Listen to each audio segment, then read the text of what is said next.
Greetings. My name is Ryan Anthony, and I am going to give you an update of week one from Dr. Carr's class. This is my week one log. I'm doing executive coaching for a project for two individuals at my school. Currently, I'm a principal of a middle school in Johnston County, North Carolina. There is a assistant principal, one assistant principal. She is P1, and there is a curriculum coach who is P2. The curriculum coach P2 also is working on her MSA, so she's serving as a de facto AP, but her official job title is a curriculum coach. I've used a lot of experiences this year to help her reach her various parts of her program or to achieve success in various parts of her program.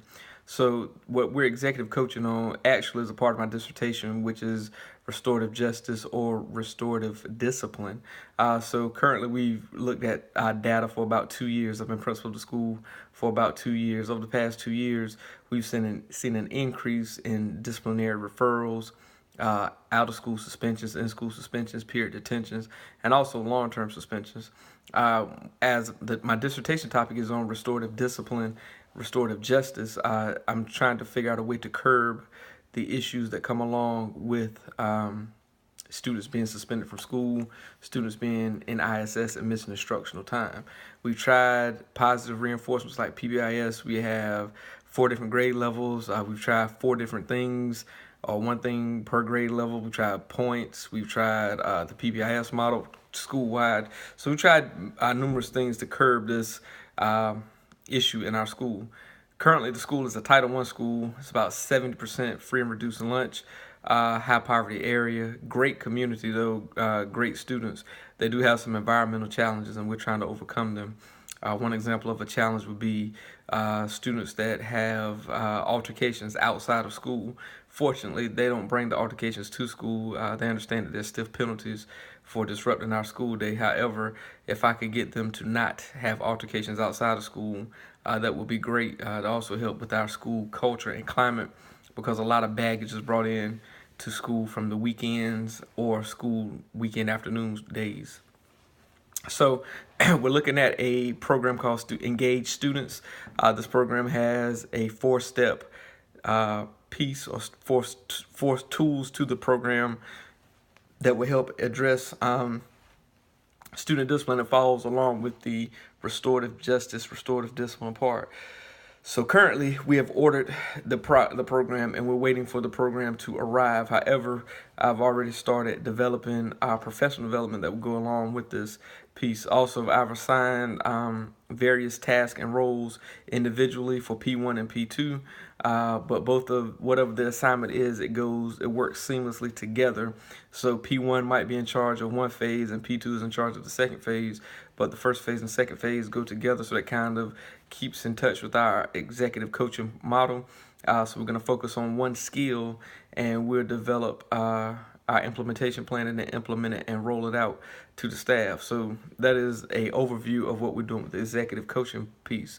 Now, the program is going to be designed to curb our referrals, which equals reducing OSS, ISS, and period detention, so our students actually spend more time in class learning.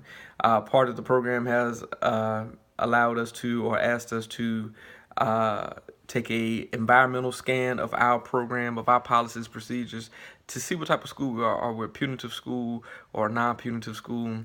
Are our students allowed to be successful? Are our students set up for success with our policies and procedures? And currently, there's some areas that we have to work on. So we do have several policies and procedures that force us to be punitive. For example, if a student is in period detention 3 times 9 weeks, and it could be from 3 different classes, but if they're in period detention 3 times, that equals 1 day at ISS. After we examine that policy, we say, hey, that might not be a good idea. I can see if it's 3 times in the same class, but what other interventions have been put in place prior to the student receiving ISS? So the first time they go to period detention, the teacher make a parent contact.